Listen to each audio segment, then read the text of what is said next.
Welcome to the Talent Show. What's going on, everybody? So good to be with you. So good to see you. I want to give a very just huge thank you really quick for everybody supporting me. We reached the 200 subscriber mark on YouTube, and I've already exceeded a little over 200 now. So I just want to give a huge shout out and say thank you guys for that.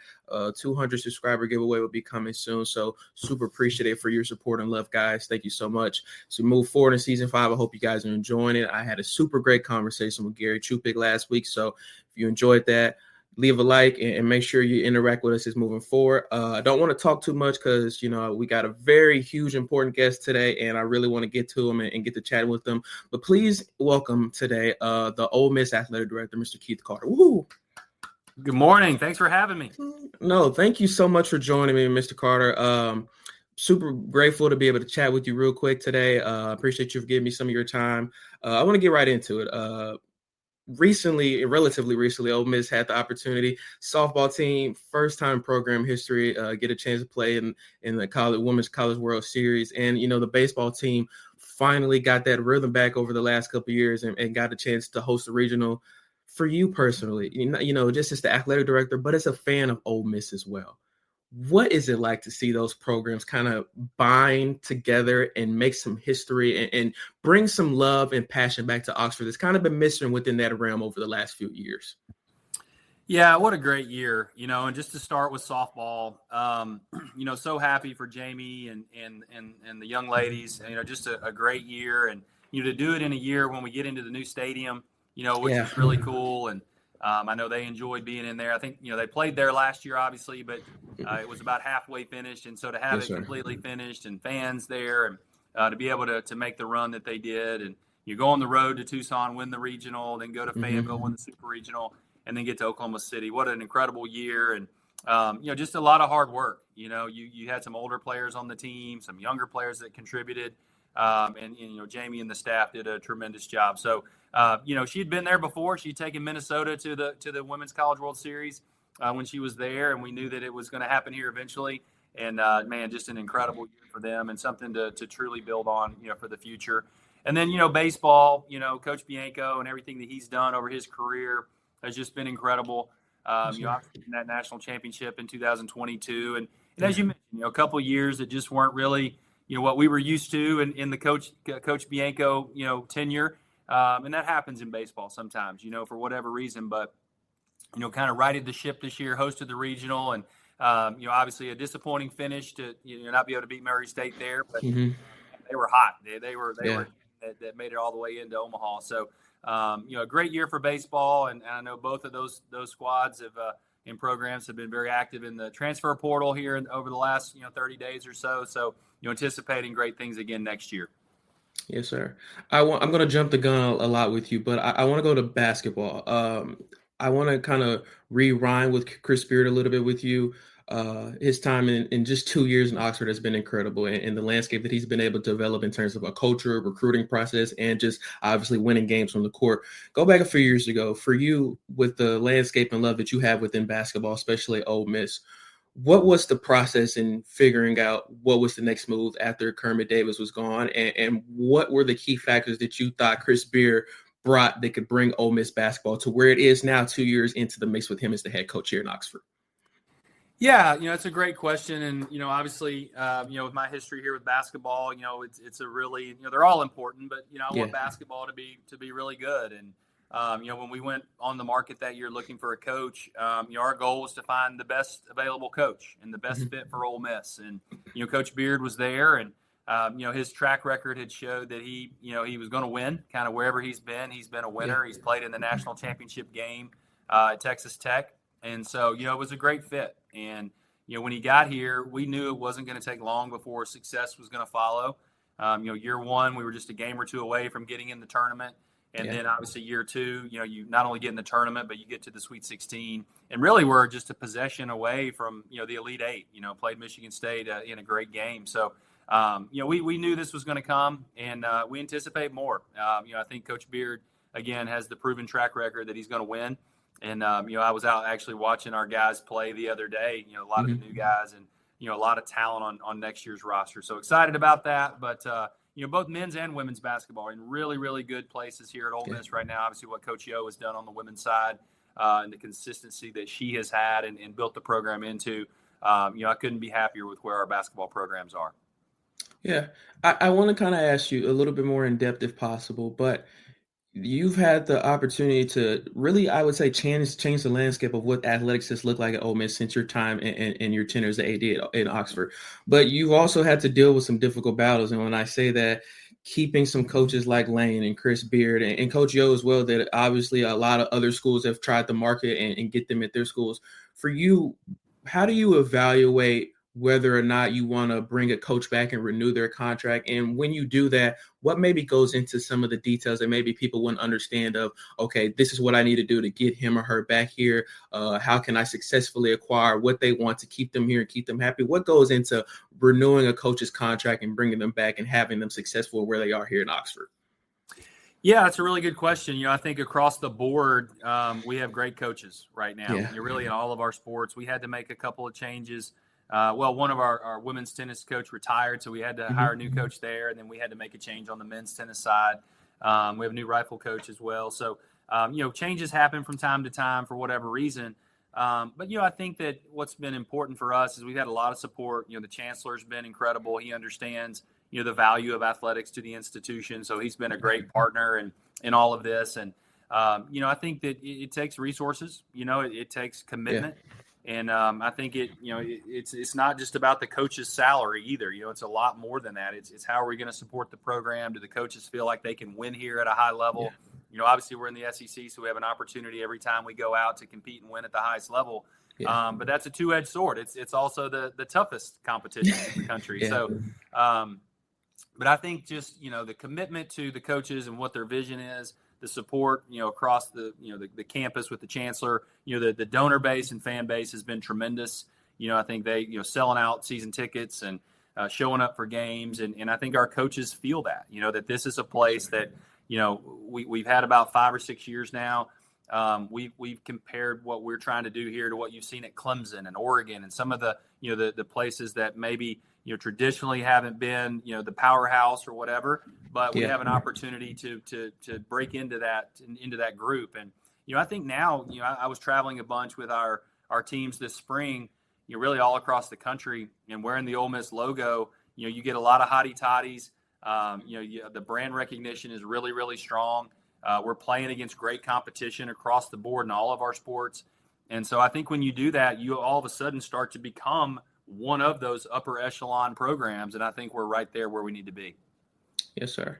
For you personally, in terms of your job and your everyday life, how has NIL changed the landscape of what you do? Has it made it harder? Has it made your days longer? Like, what has it personally done for what you do in your everyday landscape? And as well, is it maybe bring a different dynamic to what you do? Does it bring a little bit more joy? Like, how has NIL changed the landscape of what you do as an athletic director in the SEC?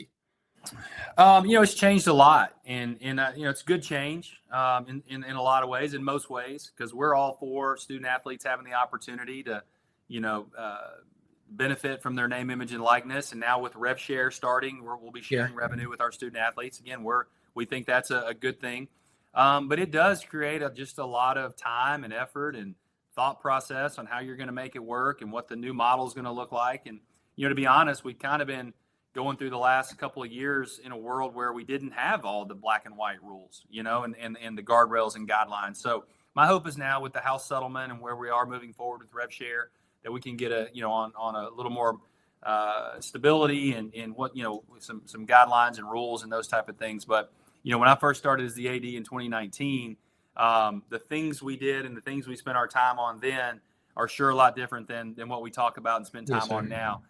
With the transfer portal and NIL and rev share and all the new college models. So it's certainly challenging, but I say it all the time, a lot of opportunity in this new model as well. Yes, sir.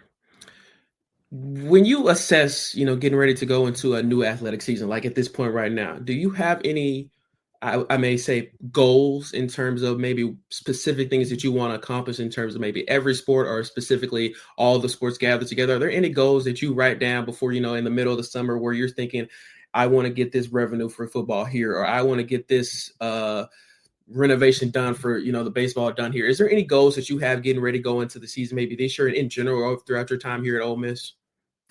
Yeah, I think every year this is kind of the time of year. Of course, we're thinking about it, year round, but this is really the time when we dive into what next year is going to look like. Yeah. We have our senior staff, which consists of about 22 or 23 people. We have a retreat in early August to, kind of solidify and go through goals for the next year and those type of things. But I just think from a competitive standpoint, our goal really is to be good in every program. We want to get into the postseason in every program. I think that is a minimum goal for us, is to get into the NCAA tournament or competition in postseason for every sport. And in a given year, you're going to have different sports that have a chance to make runs and deep runs, and we saw that this year with men's golf and softball and some that we had. And it's going to be different every year. You can't expect every year for every program to get to the Final Four or get it with a national championship. But we want to go deep into the postseason. We want to finish high in the Learfield rankings, which ranks all the college athletics programs based on postseason play. From a renovation and capital project standpoint, we certainly are talking about those things in a parallel path as well. And so there's just a lot of things that certainly we want to accomplish. But the bottom line is we feel like we had a really good year this past year. We want to get even better next year, so we're going to continue to do the things we need to do that. I've had the joy of being here for 3 years now, and I always find myself seeing you at a football game, at a basketball, at a women's basketball game, at the volleyball games, at the baseball and softball games. And I know it's maybe a little bit easier for you since you have a tie to this school, this university, in this town. But for you personally, why is it so important as an athletic director to have your face there and know that your coaches and these athletes here at this school have the support of their athletic director? Why is it so important for you to be there in the moment within your programs and within your teams at this university? Well, I think some of it is kind of what you mentioned. I mean, this is my university. I'm an alum and was a student athlete here. And I remember, just what a great experience I had as a student athlete. And things were a lot different back then, than they are now. But my goal every day when I get up is to make sure that, the things that I do and the things that our administration does, contributes to that great experience for the student athletes. And part of that is me being visible, me being out and one, I enjoy it. I love to go out. My family, we go a lot to the events and we enjoy it. But two, I think it's important, obviously we're going to be at the football game. We're going to be at the basketball games, but I think it's important to go out to our Olympic sports as well and just be there and be present and show them that we're supporting. And, if we expect them to spend the time and effort and hours and practice and in the classroom and study hall and those type of things, then we need to go out and show our support, and give them the opportunity to be successful. So, one, I enjoy it. Two, it's a responsibility, but I certainly want to make sure that every student athlete we have feels like we're supporting them. Yes, sir. I'm obviously football is the thing here in Oxford, and within the SEC, it's obviously the thing as well. Lane Kiffin has done a fantastic job, not only winning games here at Ole Miss so far, but, developing what you kind of talked about earlier and making Ole Miss a national brand. When people see that Ole Miss logo, I get the hottie toddies. Where I'm somewhere away from Mississippi, I get the, Ole Miss, Lane Kiffin. For you, how would you evaluate Lane's time here and what he's been able to do, not only just in terms of winning games, but making the product of Ole Miss a national brand and being able to compete with some of the top schools in the country? Now, for you, how would you evaluate Lane's time here as a coach, but as well your relationship with him as two men and two dads and two coaches as well? Yeah, thank you for asking that. And I've said it publicly a lot here over the past, 6 months or so. Lane obviously has done a tremendous job on the field, with the results that we have. I think we're the fourth highest winning program in the SEC, over his tenure, over his 5 years, and now going into year 6. So, the results there, and the scoreboard kind of speak for themselves. And we still have goals. We want to get into the college football playoff. We want to win a national championship. And we talk about those things. So we're certainly not finished. But what I'm so, happy about is just, like you said, the relationship that he and I have. His growth, both professionally and personally, has been awesome. I think the first couple of years, we were kind of all feeling each other out. He was feeling Ole Miss out. We were feeling him out. And, it's been awesome to see now going into year 6, just how much, he's made Oxford and Ole Miss home, and I think that that's starting to pay a lot of dividends in recruiting. It's starting to pay dividends in the community, all those things. And it's contagious. It trickles down through our athletics department. So when football is that visible and you need a leader that is all in, is bought in. And I think Lane is certainly, there now. And it's been fun to watch. But as I said before, I think we're just getting started and can't wait to see what the next 5 years looks like for the Ole Miss football program. Yes, sir. If you can, I'm okay if obviously you can't answer this question, but I know the revenue shares kind of just dropped not too long ago. And, I kind of want to just ask you, how do you dive into the millions of dollars that have to be made up or how they have to, kind of be distributed properly within each athletic program? What goes into that? When people see that $20.5 million, I think some people get a little bit scared. So what kind of goes into that for you in terms of making sure you're doing your job as properly as you can and making sure this athletic program here at Ole Miss is developing as best as it can to the goals that you want to have for the future? Yeah, obviously rev share, the topic of conversation these days. And, on the first, what's today, the third, on the first couple of days ago, the first rev share payments were made. We have not technically made ours yet. Ours are more toward the middle and later part of the month, but a lot of athletic departments have already paid rev share. So it's been a huge deal. For us here at Ole Miss, obviously we're going full on rev share, $20.5 million. And, we're in on all that. And obviously to your point, it does create, a challenging math problem to figure out how we're going to come up with that money, how are we going to distribute that money. The chancellor's been, a huge support in this process, which has been great. We're trying to find new revenue streams to help support that. And then obviously we're going to share revenue with our sports that create revenue, it's revenue. So we're going to, the 5 sports that we're going to share revenue with are football, men's, women's basketball, baseball, and then softball, because now with the new stadium, we are charging admission and ticketing for softball now. So we'll share revenue with those 5 sports. I don't want to give out the exact percentages, but kind of what you're hearing nationally, we're in those ranges, and so it's going to be great. And again, I've said it so many times, like nobody this fall is coming to Ole Miss on a Saturday to watch me or our administration do anything. They're coming to watch Austin Simmons and, all these guys play football. They deserve a piece of the rev share. I'm all for it. But, it does cause, to your point earlier, a lot of discussions behind closed doors and around tables of how we're going to make it happen. And I can't give our staff and, the folks that surround me, here in this building enough credit for figuring it out. It's been really cool. Yes, sir. I'm very intrigued and to ask you, personally, how much time do you spend on things such as, developing how good the music at the football stadium can be played during the games, or like, maybe chants at the athletic programs, or maybe just, live interaction at football games? So how much time do you spend kind of focusing on those aspects of maybe like what's the band playing or what's being shown on the Videotron or how to interact the fans with the football game? How much time do you spend looking at things like that to make sure the Vaught is developing a great interaction with fans to continue making it one of the best atmospheres in college football every year? Yeah, we spend a lot of time on that. And, I do myself, but we have a great staff in marketing and productions and, game day, operations and those type of things. So I think, we've seen over the past couple of years that our experiences in Vaught-Hemingway Stadium or the Pavilion or Swayze or whatever it looks like have really grown. The bottom line is if you want to just get better, just add more fireworks, right? We can just always add more fireworks and that always helps. But it's been great. And we certainly look around the country, see, try to be first movers. Like we were one of the first to do the drone show. We were, one of the first to do light shows and those type of things. So, we're always trying to improve. I love a good flyover, at the national anthem, just things that, get people, really fired up. And it's important, the timing too. In the fourth quarter, you need some things that are really awesome to kind of keep your team going and finish games and, help keep students in the stadium. And we know that the square is calling and the Grove is calling, but we want them to stay. So we talk a lot about it, and we'll continue to do that in ways we can improve, that game day atmosphere for sure. Yes, sir. Staying on the Vaught, and again, I know you can't talk too much about this, but I know waves have been going through over the last year and a half too about, will renovations happen at Vaught-Hemingway? What's kind of the progress and timestamp on that? What for you is maybe the next move for that? How are you processing? What's the timetable to do what you can do for the renovations? And maybe what's like your long landscape of hopefully doing what you can and what you would like to do for the renovations at Vaught-Hemingway Stadium?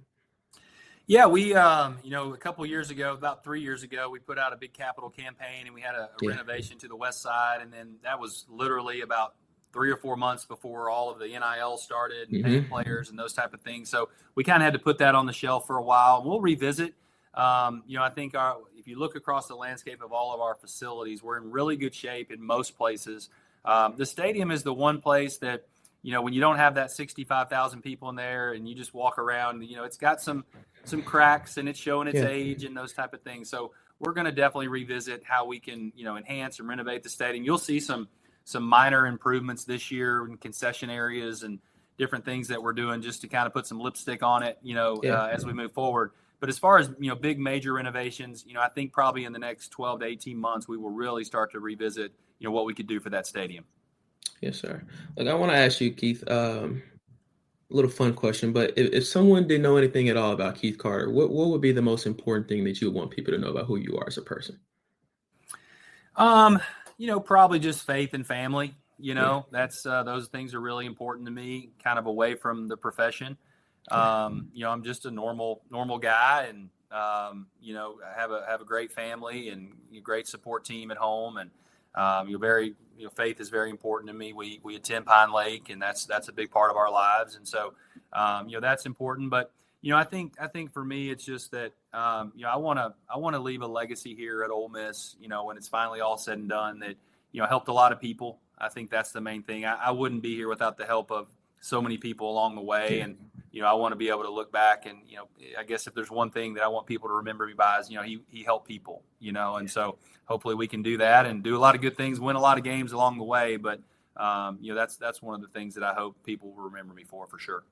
Yes, sir. I appreciate that because you kind of answered something I was going to ask. But another little thing before I get you out of here, I like to call it like fruits of labor. So if people watching this don't really, take anything away from anything that we've talked about, I will hope that they remember what you say here. So Keith, if you could give advice to anybody watching or listening, just, some life advice that maybe you've learned away, maybe something that, someone has passed along to you, what advice would you want to give people to kind of just remember in the back of their mind and maybe help them going through a difficult situation or help them get through the day? What advice, what's something that you want to tell people listening right now? Yeah, I think just keep going. I look back over my life and my professional career and, even how I ended up at Ole Miss. Sometimes your plan isn't always the best, and you look back and you're like, holy cow, that worked out exactly like it was supposed to. And a lot of it's because you continue to work hard and you continue to do the things that your core values tell you to do. But just keep going, keep working hard. And, it's gotten to the point where I think, you look across the landscape of any profession and, bosses and supervisors, they want people that are just extremely hard workers. They keep their head down. They do the job. But yeah, just keep going and realize that, if something doesn't go exactly your way, it may be because something much bigger and better is in store. Yes, sir. One last thing before I do get a chat here, I want to ask you, do you have an end goal in terms of, Ole Miss and what you want to hopefully accomplish here as an athletic director? What's maybe your end goal in terms of once you're like said and done, you want to say, I was able to do this and I'm very proud that I was able to do that for this university? Yeah. And I certainly, when I answer this, it's not just me individually. I mean, it's with our staff. It's with, like I mentioned, my family as a support staff from home and just friends. And, it takes a huge village to do this thing at Ole Miss and Ole Miss athletics. But, I want to look back and say, what, we accomplished a lot of great things. We're all judged by the scoreboard in athletics. So that means winning, and we got to win. And we hope to do that and continue to do that even at a higher level. But, we want to graduate young people. We want to make sure that they have an opportunity to go build a great life after Ole Miss, and we prepare them for that.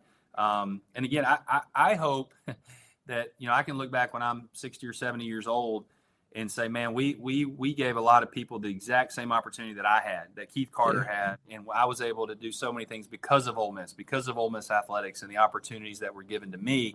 I want to give those same opportunities to so many young people. So that's kind of my goal. And, you always talk about leaving your legacy and whatever that is. But to me, it's about helping others and putting them in great positions. And if we can do that, I'll feel like that's a pretty good day's work.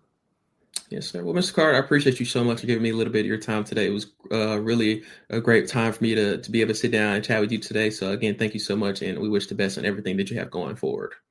Thanks, Dalen. Thanks for having me. No, I appreciate you so much. And howdy toddy, y'all. Make sure you subscribe. If you're new, leave a like and comment. Appreciate Mr. Carter again so much. Thank you, guys. God bless everyone.